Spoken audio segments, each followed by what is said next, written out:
Hola, qué bueno que estés aquí. Esto es TD Church, esto es Tabernáculo Digital y me encanta que estés conectado el día de hoy con esta cuarta entrega de Huye. Hemos tenido 3 entregas anteriores, te las recomiendo que vayas a YouTube y las veas porque hemos estado hablando de cosas increíbles y cosas que hay que huir, porque a la verdad hay muchas cosas por las cuales huir, pero esta es la cuarta entrega de esta serie Huye. ¿Qué hablamos en el primer Huye? En el primer Huye hablamos de huir de la arrogancia y del orgullo.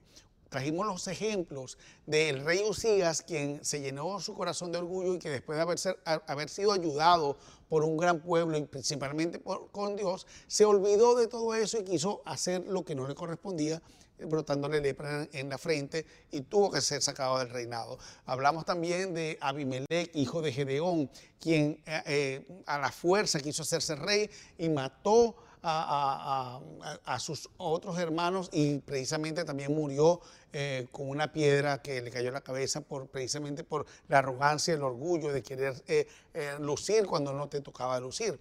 Ese era Huye 1, que era arrogancia y orgullo.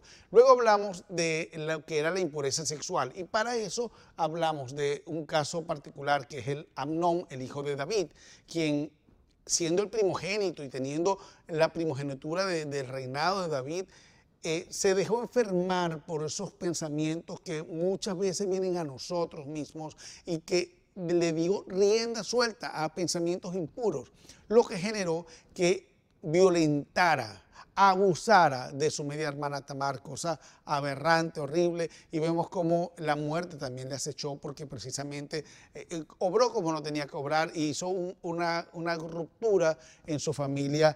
El papá de David también se levantaron sus hermanos contra el papá y uno de sus hermanos, Absalón, lo mató.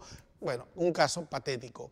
Pero también hablamos algo diferente también, que era como huir, por lo menos el caso de José, que lo conseguimos en Génesis 39, cómo José pudo huir de la tentación, aún siendo esclavo, aún teniendo la oportunidad de valerse de las ansias que tenía su ama, la esposa de Potifar, de estar con él. Él decidió tener en sí la identidad de Cristo, la identidad de Dios en sí, y supo y dijo, ¿cómo voy a pecar contra Dios haciendo semejante cosa? Y huyó.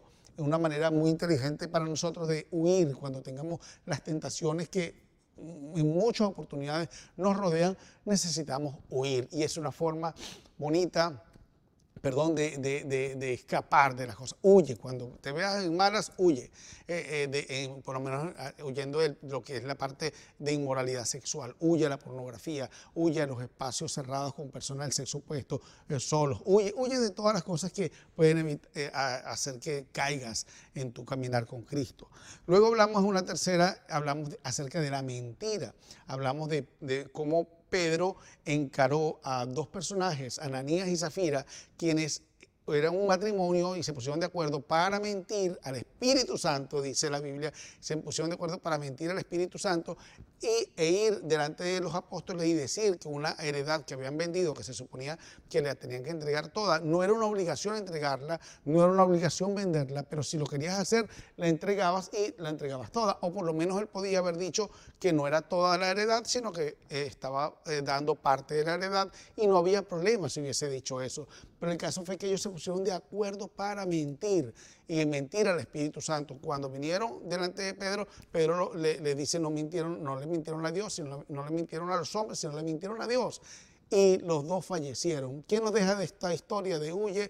La mentira, que la mentira tiene patas cortas. La mentira, tarde o temprano, la mentira te muestra un plan, pero no te muestra el final del plan, porque el final del plan siempre es muerte, siempre es destrucción, y no hay nada bueno en los planes que comienzan con la mentira. Así que ese fue el tercer huye de la mentira. Y ahora necesitamos también hablar de otro huye. Podemos hablar de muchísimos huye, pero este es interesante porque tienes que huir a huir de la avaricia, de la codicia. Te hago una pregunta. ¿Cuánto para ti sería realmente suficiente? ¿Cuánto sería lo que ya tú dirías, esto es suficiente para mí, ya no necesito más, ya no necesitaría más? Y quizás no estás en ese entonces, no estás en ese momento y todavía tienes que trabajar mucho. Pero la cuestión es que no importa cuánto puedas tener, hay personas que no se satisfacen con lo que tienen, con lo que Dios les ha dado hoy.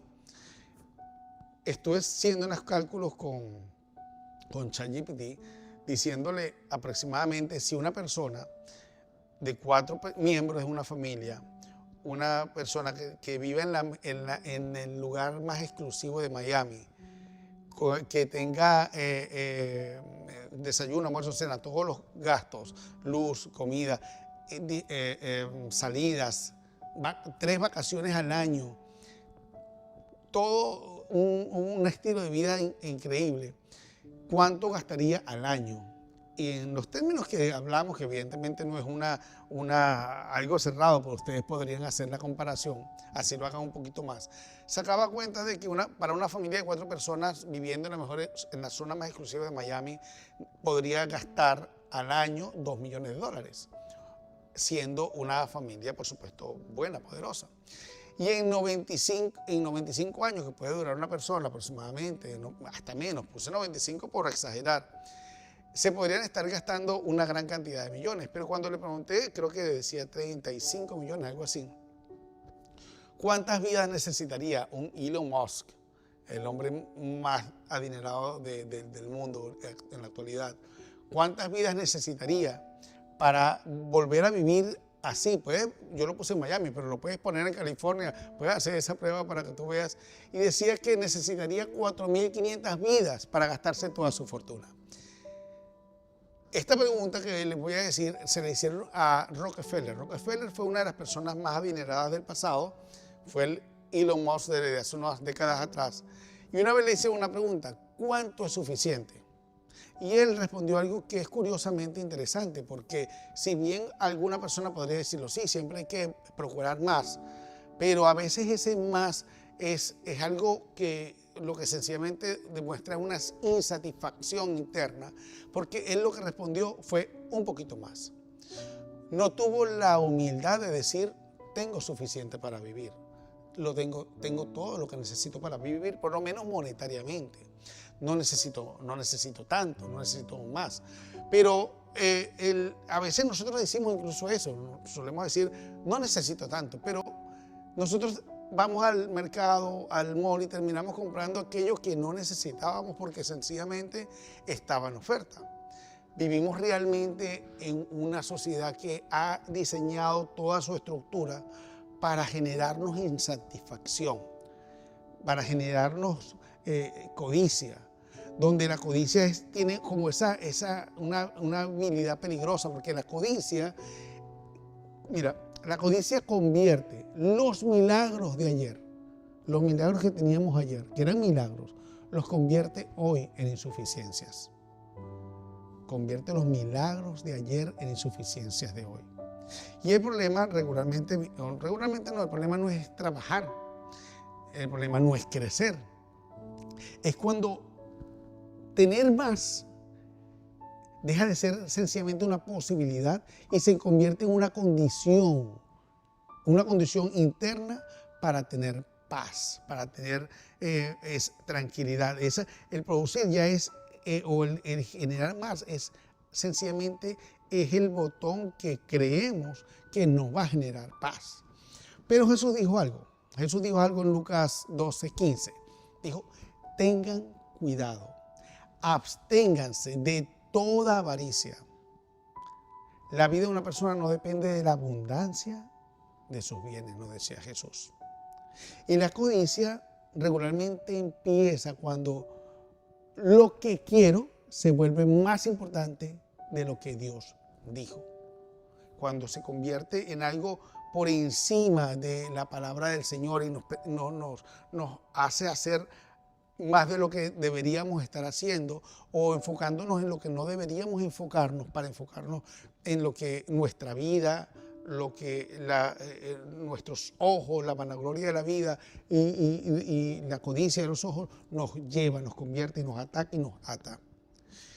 En Josué 6:7, vamos a recordar, yo les invito a que todos lean esos capítulos. Recordemos a Acán. les voy a dar un poco de contexto, les invito a leer la palabra de Dios. El Señor le dice a Josué, los encarga para conquistar la tierra prometida.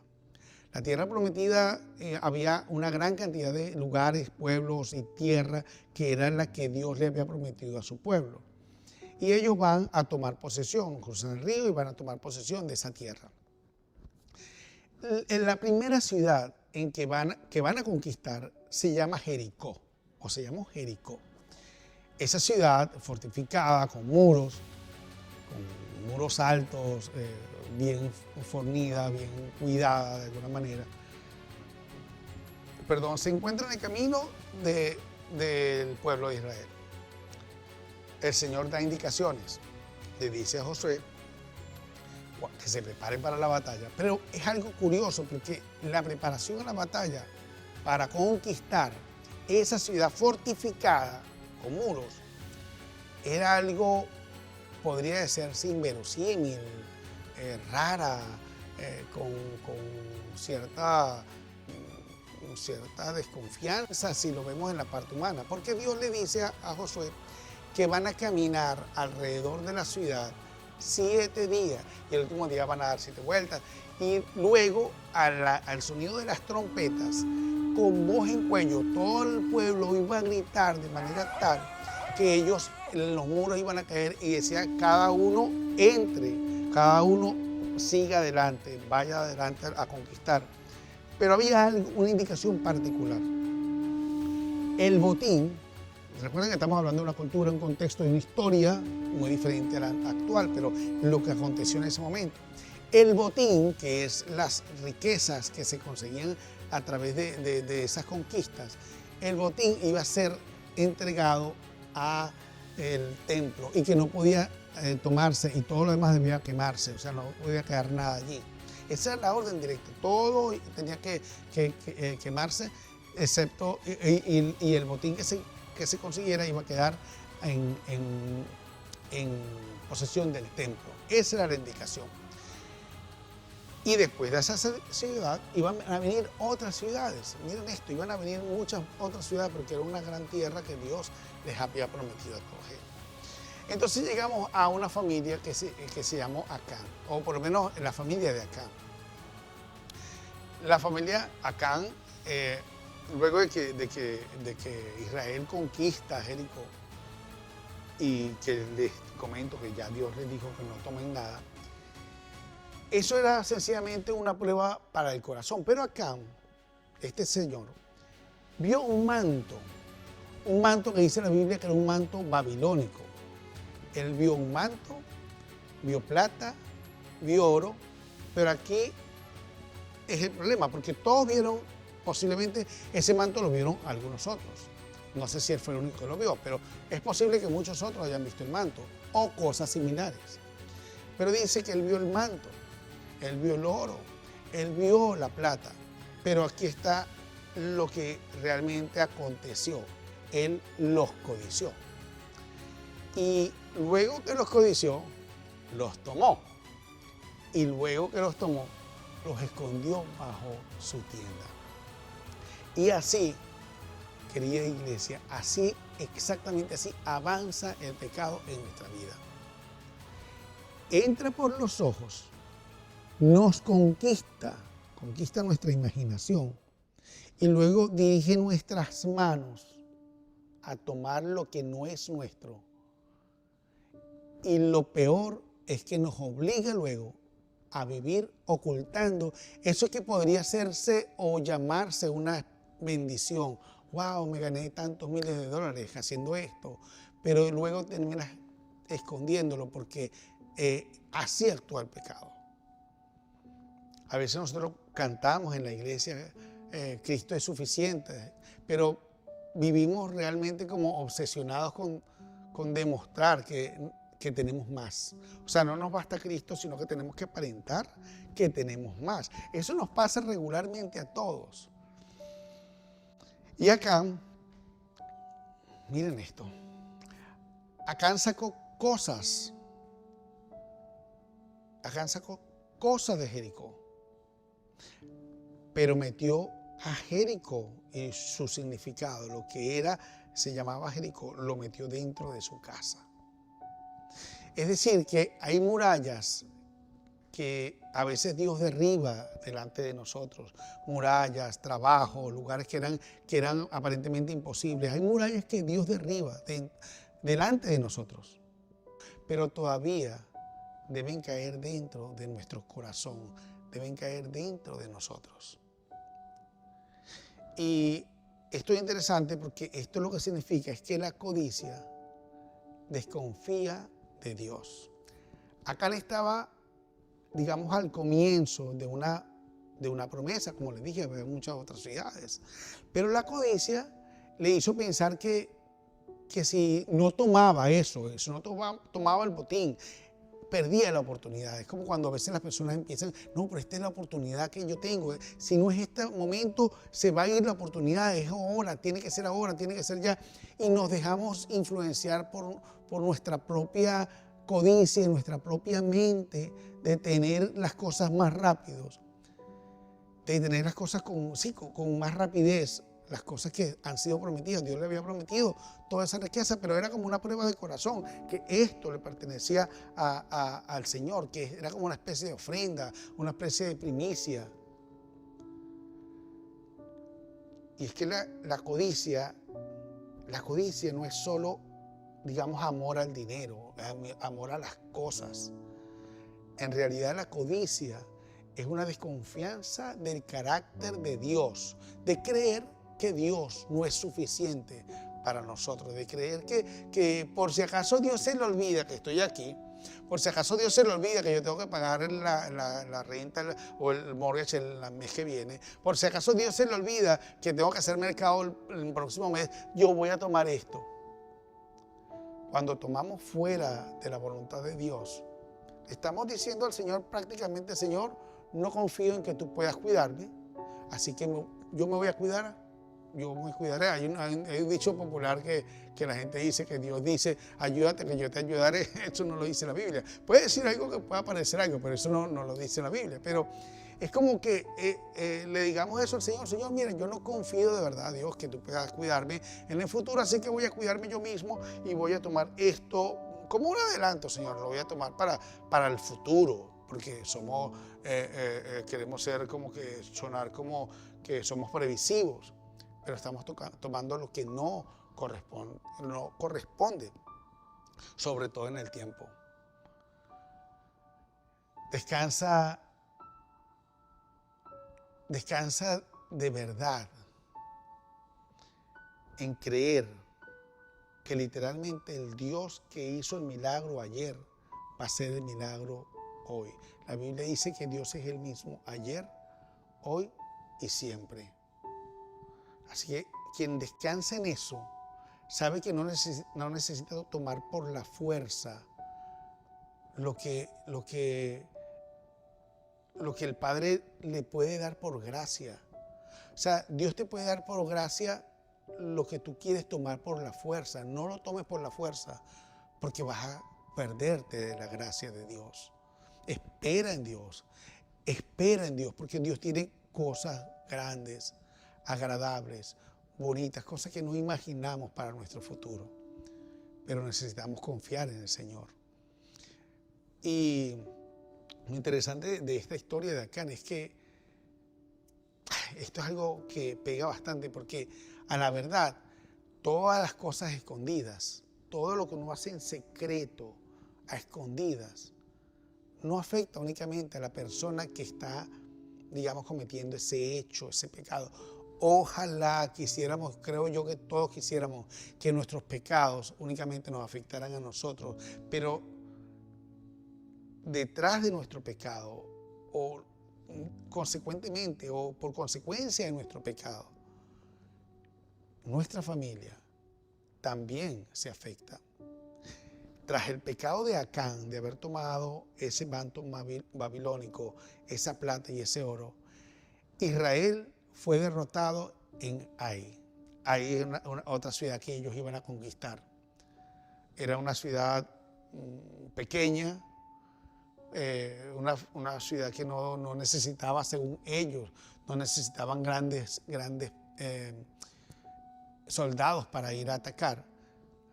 Pasa que después dicen, bueno, vamos a ir a Ai, mandaron unas personas. Cuando esas personas vinieron a informar, dijeron, mira, esa ciudad solamente con 2000 personas que vayamos ya nos apoderamos de esa ciudad. Pero esa ciudad los hizo correr al pueblo de Israel, porque un hombre pecó, pero toda una comunidad fue afectada por ese pequeño o grande pecado, fue afectado. Nuestras decisiones rara vez nos afectan solamente a nosotros. Muy raro. Nosotros podemos estarle, por esto de la codicia y tener más, podemos estar comprándole o podemos comprarle a nuestra familia muchas cosas. Podemos estar dándoles de todo, pero al mismo tiempo podemos estar vendiendo aquello que es lo más importante, que es la presencia que nuestros hijos, nuestras esposas necesitan. Y es que el pecado de la codicia no solo nos afecta a nosotros, queremos tener más y poderle dar, pero la codicia nos dice, no, que tus hijos se vistan como los mejores, que tus hijos tengan los mejores zapatos, las mejores camisas, las mejores computadoras, lo mejor, y eso te toca a ti trabajar y trabajar y trabajar, solo para que ellos tengan y aparenten algo más de lo que se supone que son. O sea, que aparenten más, pero eso te lleva a la codicia, porque la codicia te pasa la factura con el tiempo que te roba de tus hijos, y tus hijos no van a acordarse si tenían o no tenían una buena computadora. Se van a acordar, sí, pues, sí, pero lo que más les va a doler es que van a recordar la ausencia que hubo de un padre o de una madre que nos tuvo en los tiempos que tenían que estar. Fueron a Ai y resulta que salieron corriendo. Y Josué le dice al Señor, Señor, ¿qué pasó aquí? ¿Por qué nos haces huir ahora de Ai? Y ahora se van a enterar los demás y van a venir contra nosotros y que dé tu nombre. Y el Señor le dice, ¿y qué haces allí? Levántate, porque el pueblo ha pecado. Ahora te hago una pregunta interesante. ¿Quién pecó? Mira esto, ¿quién pecó? La Biblia dice que fue únicamente este señor Acán que tomó ese manto babilónico. Pero el Señor dice, Israel pecó.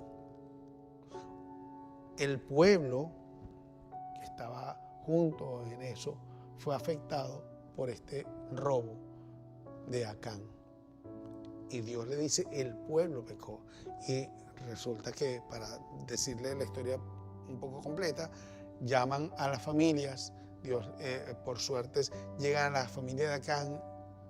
Josué le dice a Acán, dime lo que has hecho, no me ocultes nada. Y Acán manifiesta su pecado. Dice, sí, vi un manto babilónico, me pareció bonito tenerlo, vi oro y plata, lo escondí en mi tienda. Fueron a la tienda, lo descubrieron y toda su familia fue sacrificada por el hecho de este hombre que hizo lo que no tenía que hacer y quebrantó su familia, quebrantó una nación, y para salir de ese pecado salieron de Acán y pudieron conquistar nuevamente esa tierra de Ai y otros lugares más.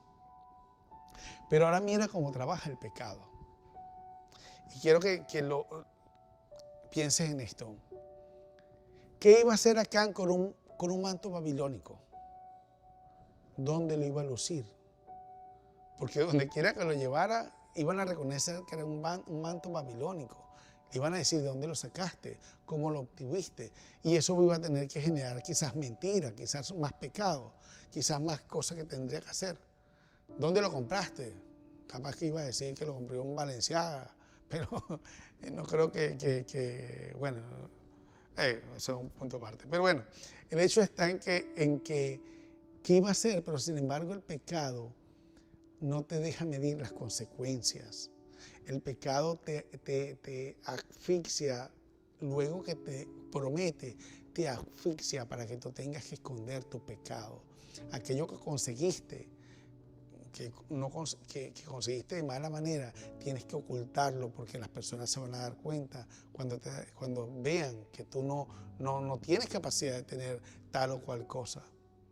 Así hay personas que han pasado en trabajos que empiezan a llegan a un trabajo, eran personas normales, pero empiezan a verse que hay como que, bueno, esta persona dónde está sacando tanto dinero y tiene ahora ropa de marca, y cuando empiezan a las investigaciones resulta que la persona está robando del dinero de la empresa o de algo.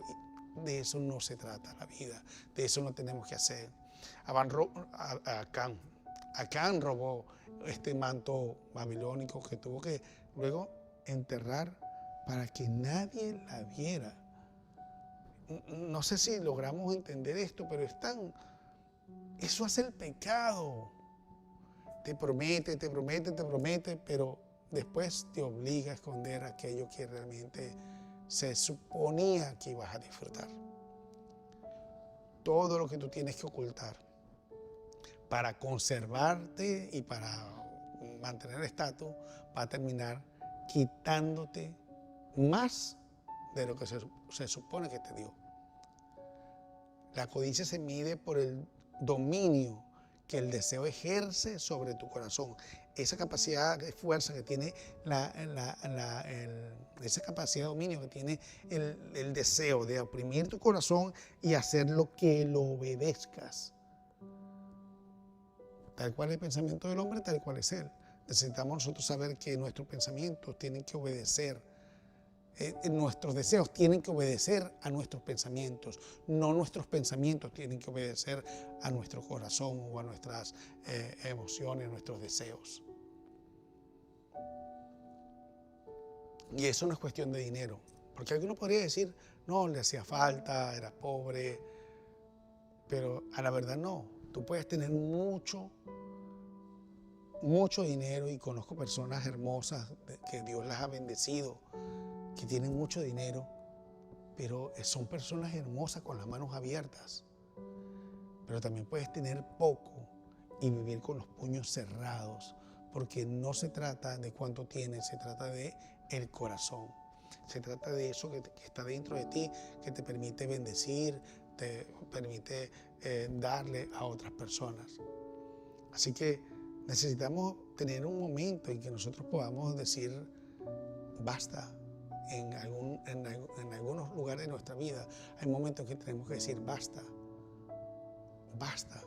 Porque mira, la codicia, hay tres cosas en las que se sostiene, hay tres cosas en las que se alimenta. Como en que tener más te va a hacer sentir más seguro. Pero el dinero puede pagar una casa, pero tú sabes que no puede pagar o construir un hogar, eso lo sabemos. Pero hay otra cosa, que el dinero te dice que tener más te hará que yo sea alguien, o sea, que seas una persona reconocida. Pero cuando tú no sabes quién eres, vas a intentar explicarlo con lo que posees.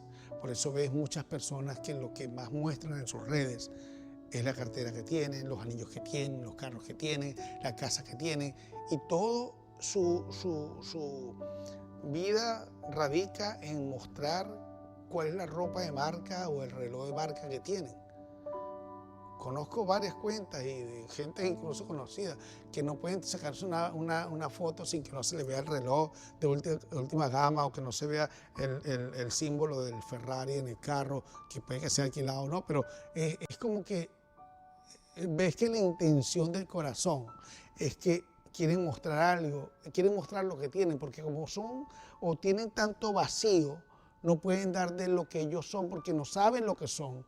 Entonces tienen que explicar lo que tienen, porque es la única forma de llenar el vacío que hay en sus vidas.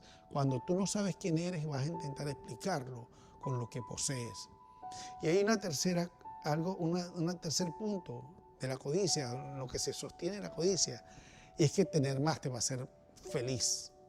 Y creo que cuando lo pensamos crudamente, sabemos que es una gran mentira.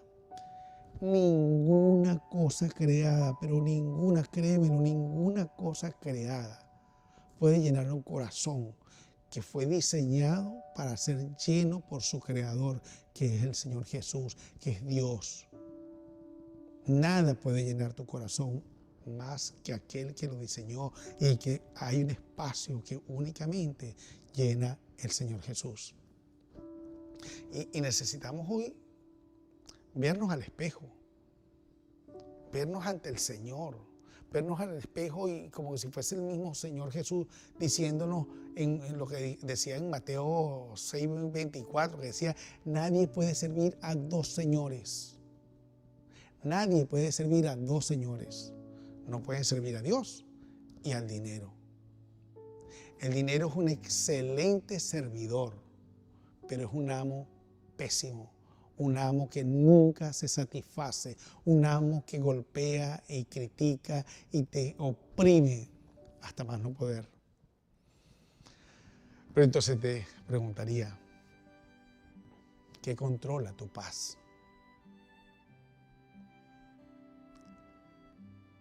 Y vamos a estar claros, una cuenta llena te genera humanamente algo interesante. No podemos caer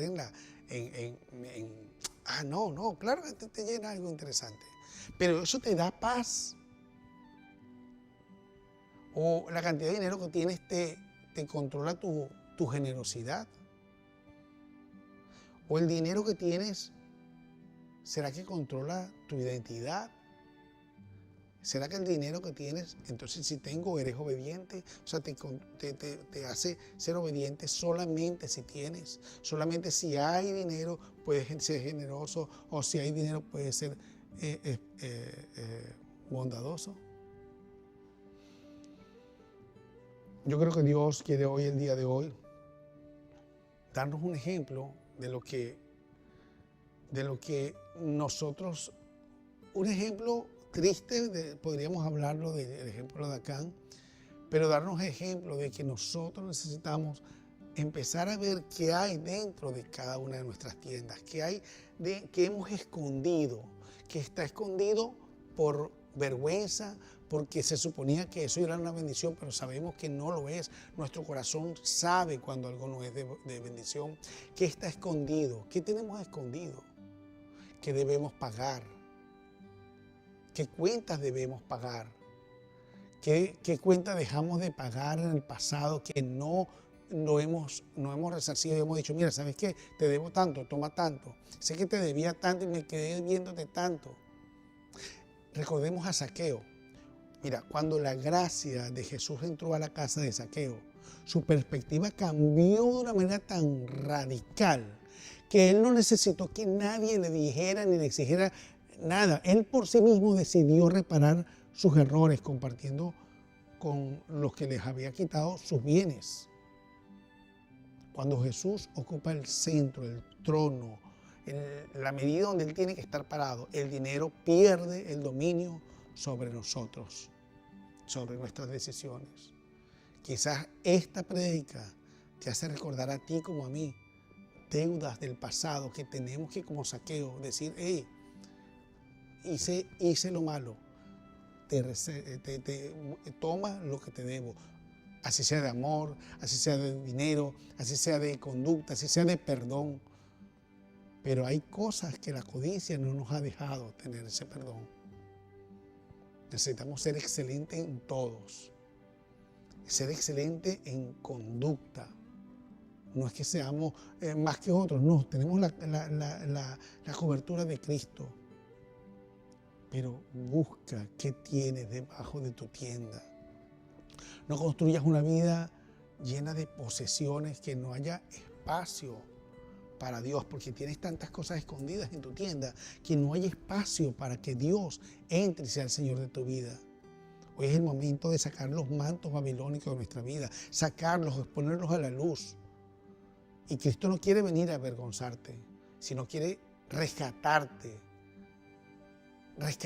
de lo que te ha tenido prisionera durante tanto tiempo. ¿Qué tal si hoy elevamos juntos una oración al Señor de perdón, de restauración y de paz? Señor Jesús, yo te doy gracias, Señor, por este día que podemos compartir esta palabra en que nos llamas la atención acerca de la vida de Acán y las consecuencias de Acán y cómo eso puede ser un reflejo de nuestras propias vidas, de nuestro propio pecado. Pero también nos recuerdas que, Señor, existe un abogado para con Dios, que eres tú, Jesucristo. Así que si no hemos aceptado a Jesucristo en tu corazón, si tú allá en tu casa no has aceptado a Cristo, repite después de mí: Señor Jesús, te acepto como Señor y Salvador. Perdóname por mis pecados de codicia, de avaricia, que es idolatría según la palabra de Dios. Y ayúdame a entender que yo puedo ser una persona diferente a partir de hoy. Y ayúdame a tener paz con las personas que me rodean. Y ayúdame a tener comunión con quienes me rodean. Y ayúdame a pagar las deudas, sean cuales sean, de amor, de perdón o de dinero que hayamos adquirido en el pasado. Y así como Zaqueo, que no tuvo que venir nadie a decirle lo que tenía que hacer, él mismo de corazón expresó que iba a dar a todos a cuanto le debía, le iba a dar, iba a repartir sus bienes, iba a dárselo a los demás, Señor, y ciertamente así lo hizo. Así queremos hacer, Señor. Es posible que hayamos pasado por momentos de valle, pero si hoy ya no estás en un momento de valle, recuerda a las personas a que le debes lo que sea, dinero, salud, perdón, lo que sea, amor, y ponte a cuenta con esas personas, ponte a cuenta. Dios no te quiere avergonzar, pero sí quiere que vivas en un estándar completamente diferente. Te lo pedimos, Señor, en el nombre de Jesús. Amén. Si este mensaje te ayudó a transformar tu vida, a cambiar tu vida, a cambiar tu parecer, a cambiar tu forma de pensar y a conducirte de una mejor manera frente a Jesús, frente al Señor, yo te pido que compartas este material, que le des like. Cuando le das like, y mira, este mensaje puede llegar a muchas personas. Yo te doy gracias porque este canal cada día está creciendo. Ya somos más de 23,000 personas que están siguiendo este canal y que semana a semana ven nuestros videos, nuestros shorts. Yo te pido que los compartas, le des like, lo comentes, le envíes este material a alguien que pueda estar necesitándolo y nos ayudes así a expandir a Cristo, porque al final de cuentas todo se enfoca en Cristo. Cristo quiere conseguirnos mejores de lo que cuando recién lo conocimos. Esto no quiere decir que el Cristo no te acepta como eres, te acepta como eres, tal como estás, te acepta. No hay nada que tú puedas hacer para que Él te acepte o no. Él ya te aceptó. Ahora falta que nosotros le aceptemos a Él y tengamos comunión con Él. Dios te bendiga. Esto es Tabernáculo Digital TD Church. Aquí te dejo la dirección física por si quieres venir a acompañarnos los domingos a las 12 del mediodía. Y si no, igualmente nos vemos aquí.